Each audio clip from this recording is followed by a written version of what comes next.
একদিকে ছিল 1,00,000 ফলোয়ারের তুমুল জনপ্রিয়তা, ভার্চুয়াল জগতের হাতছানি আর নামযশ, কিন্তু সেই ঝলমলে আলোর নিচেই লুকিয়েছিল এক গভীর অন্ধকার। মালিহা ভাবত ফোনের গ্লাসে কয়েকটা লাইক আর কমেন্টই তার জীবনের সার্থকতা। কিন্তু একদিন একটি সাধারণ ক্লাসরুমে ঘটে গেল এক অসাধারণ ঘটনা। একজন প্রবীণ শিক্ষকের মাত্র কয়েক মিনিটের বয়ান ওলটপালট করে দিল তার সাজানো পৃথিবী। কেন সেই জনপ্রিয় ইনফ্লুয়েন্সার মেয়েটি নিজের সব পরিচিতি মুছে ফেলে সিজদায় লুটিয়ে পড়ল? কি ছিল সেই শিক্ষকের কথায়? আসসালামু আলাইকুম প্রিয় দর্শক, আজ আমি আপনাদের শোনাব অন্ধকারের শেষ সীমানা থেকে জান্নাতের সুবাতাসের দিকে ফেরার এক অবিস্মরণীয় উপাখ্যান। মালিহা মধ্যবিত্ত পরিবারের মেয়ে হলেও ডিজিটাল দুনিয়ায় সে ছিল এক রানীর মতো। তার সকাল শুরু হতো ভিউ চেক করে, আর রাত শেষ হতো পরের দিনের ভিডিওর জন্য ড্রেস পছন্দ করে। সে এমন এক নেশায় ছিল যে তার কাছে দুনিয়ার বাস্তবতা মানেই ছিল স্ক্রিন। সে মনে মনে লক্ষ্য স্থির করেছিল, আজ 1,00,000 ফলোয়ার পূর্ণ হলেই সে একটি বড় রিসোর্টে বিশাল পার্টি দেবে, সবাই দেখুক মালিহা আজ কোন উচ্চতায় পৌঁছেছে। কিন্তু সে জানত না, সে যে উচ্চতার দিকে ছুটছে তা আসলে এক গভীর খাদ। মালিহার এই বদলে যাওয়া জীবন তার বাবা মায়ের রাতের ঘুম কেড়ে নিয়েছিল।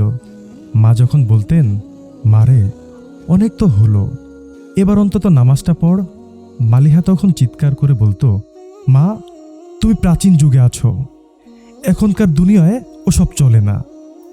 আমার ফলোয়াররা আমাকে মডার্ন লুকে দেখতে চায়। বাবা একদিন বড় দীর্ঘশ্বাস ফেলে বলেছিলেন, মা যে রূপ তুমি পরপুরুষকে দেখাচ্ছ তা আমানত ছিল। কবরে যখন একা থাকবে এই 1,00,000 ফলোয়ার কি তোমার সওয়াল জবাব সহজ করে দেবে? মালিহা সেদিন রাগে টেবিল ছেড়ে উঠে গিয়ে নিজের ঘরের দরজা লাগিয়ে দিয়েছিল। অহংকার তাকে অন্ধ করে দিয়েছিল। সেদিন ক্লাসে এলেন নতুন শিক্ষক রাশেদ সাহেব।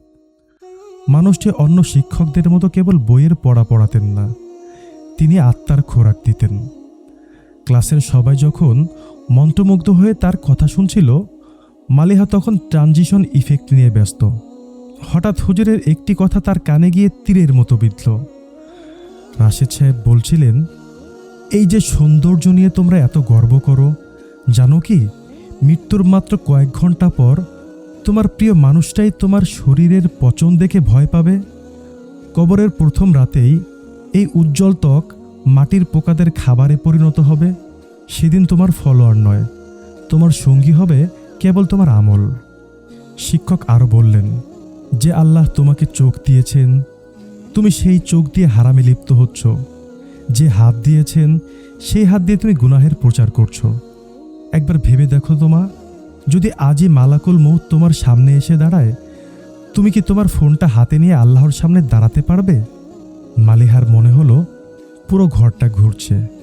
তার হাতের দামি ফোনটা যেন এক টুকরো জ্বলন্ত কয়লা হয়ে উঠেছে। সেই রাতটি ছিল মালিহার জীবনের দীর্ঘতম রাত।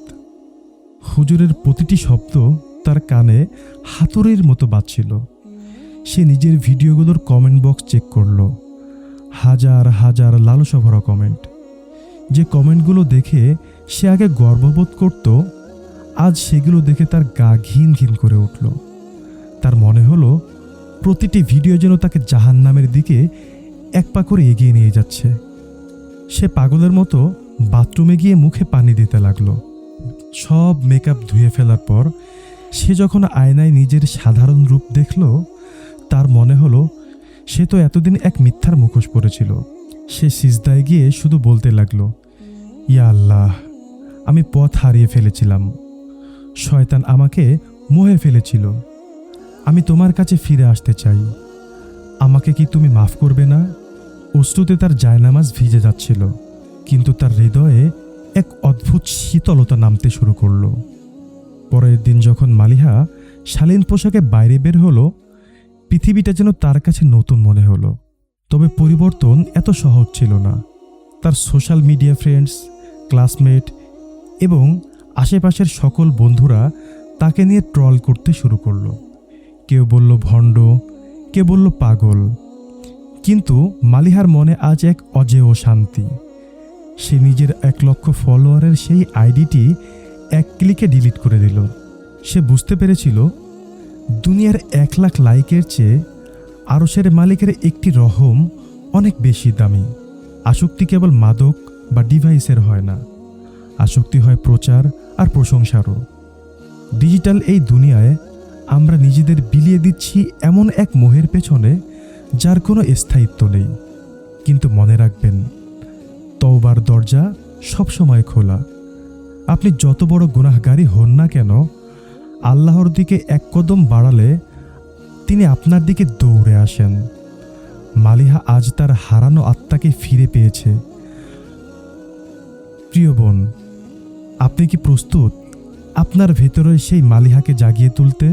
প্রিয় দর্শক, মালিহার এই গল্পটি যদি আপনার জীবনের মোড় ঘুরিয়ে দেওয়ার মতো মনে হয়, তবে ভিডিওটি শেয়ার করে অন্যদেরও আলোর পথে আসার দাওয়াত দিন। আজকের এই কাহিনী থেকে আপনি কি শিখলেন তা আমাদের কমেন্টে জানান। পরবর্তী ইসলামিক ভিডিও পেতে আমাদের চ্যানেলটি সাবস্ক্রাইব করুন। আল্লাহ আমাদের সবাইকে সিরাতুল মুস্তাকিমে চলার তৌফিক দান করুন। আমিন।